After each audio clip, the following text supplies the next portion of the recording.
Well, hello, everybody. Welcome to this week's edition of the Meta Game Minute, your once weekly Chaotic Amateurs follow-up talk show. So we just wiped the floor with these dudes in our mansion, if y'all are remembering your history lesson from Monday. Wolf freaking, shattered a man. Yes, I did break a body. That was like a straight-up exorcism, almost. I wish I was there to see that. Yeah. And then he was easily deceived into cutting a man's head off.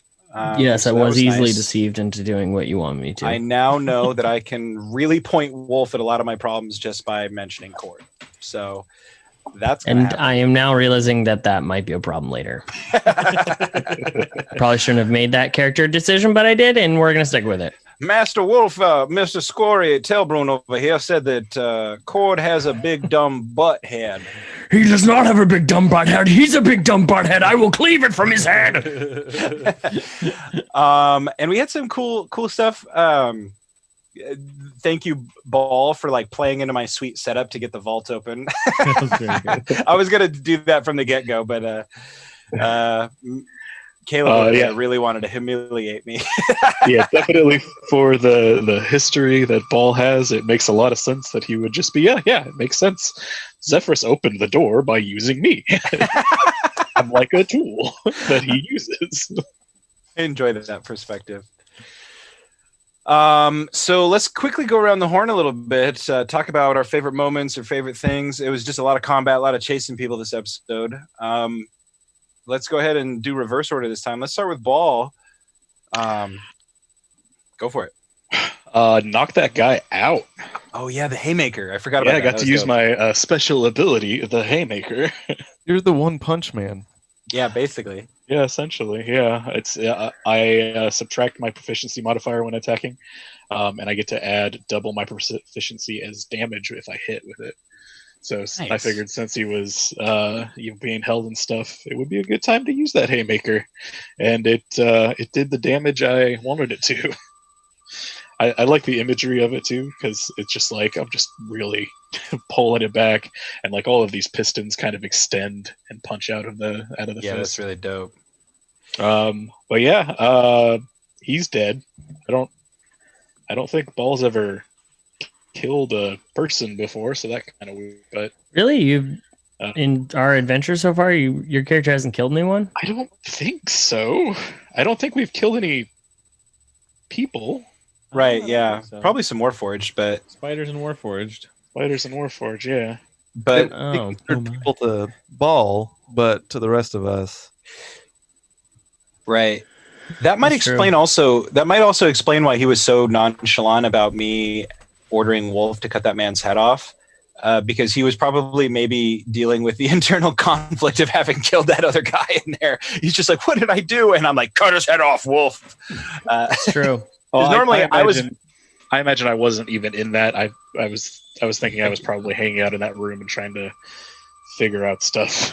I like that too, because I was a little surprised when Ball didn't say anything about me ordering somebody to cut somebody's head off. So I was about ready to jump in and do something myself anyway. So good.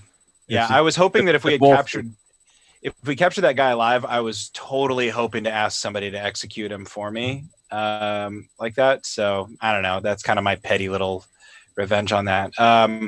Caleb, so what about you? What was some of your favorite moments? We had, I realize now that when I had you tethered on my thing that actually I had a +4 bonus to perception. Whoa. I had a +3, I think, as a wolf or something, didn't I? And that you would have actually had a bonus. You might have had a bonus to your wisdom or something on there to the tether as well. But anyway, I kind of blew that. But I think we would have failed anyway, so no biggie. We rolled poorly. Thanks, yeah. You're welcome. I would say the highlight was me grappling somebody while other people murdered him. That was an experience. Probably not the first time that's happened to Scory, but definitely the first time with you as a group, and he's seeing what everyone's made of in this session, apparently. Yeah.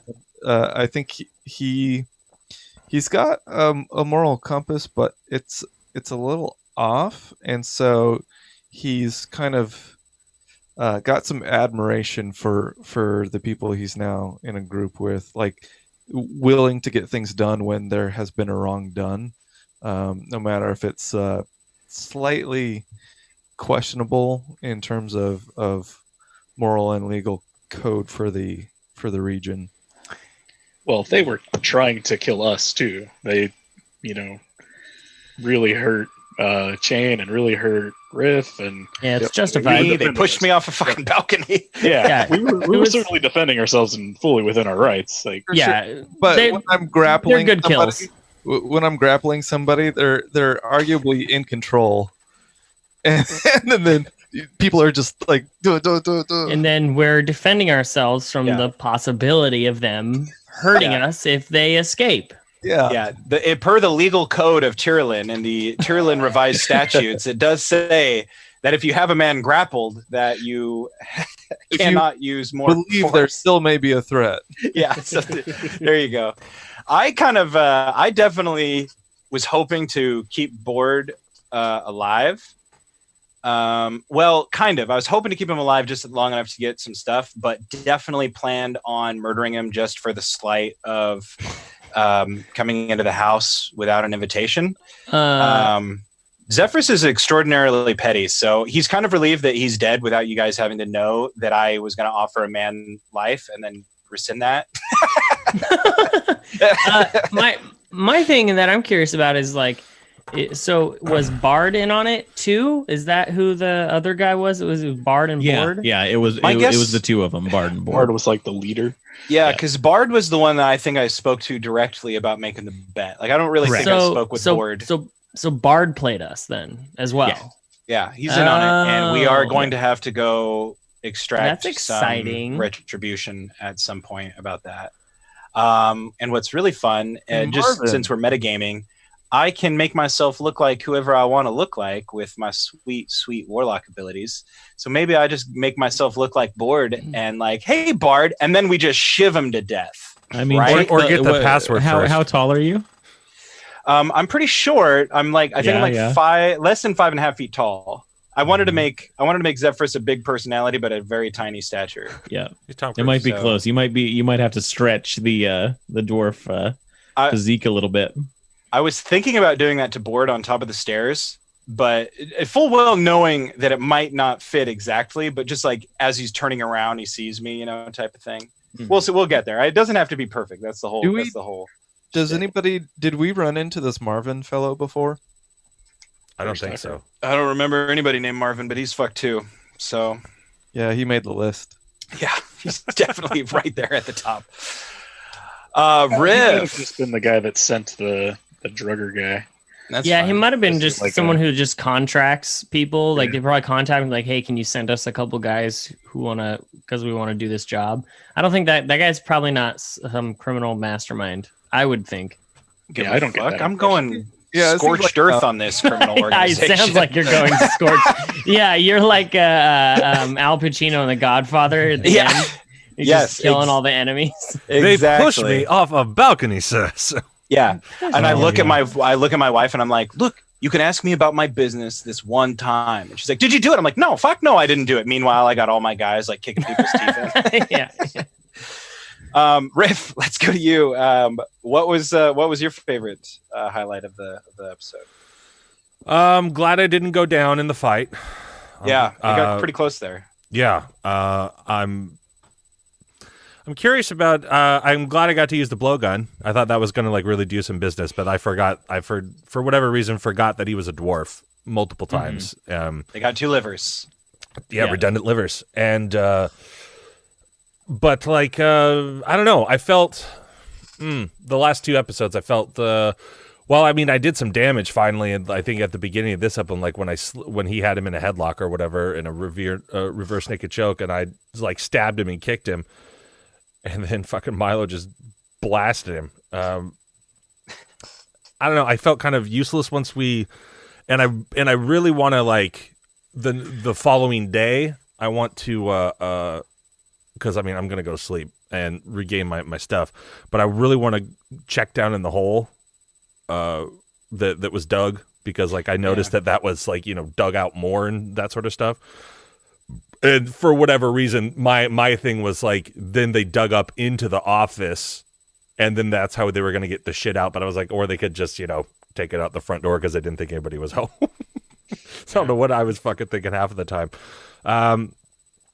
Yeah, and I'm also, before I go to bed, meta-wise for the DM, before I go to the bed, I went down to the Kenku to see if they were all right, and I would have taken it back to the trees and everything, to its people. To hopefully they can heal him or something. I don't know. Yeah. No, I want to play that out in the next session for sure. Yeah, sure. Wolf, we talked about it already. You exercised the man's spirit from his body via the axe into little pieces. Did you have any other highlights that you wanted to touch on? No. Okay. Alex, any meta info like the gem you shared last week you want to touch on, or God, what was the gem I shared last week? Basically about how my interaction with Bard that's right. Yeah. Kind of led to this. Yeah. No, I liked that a lot.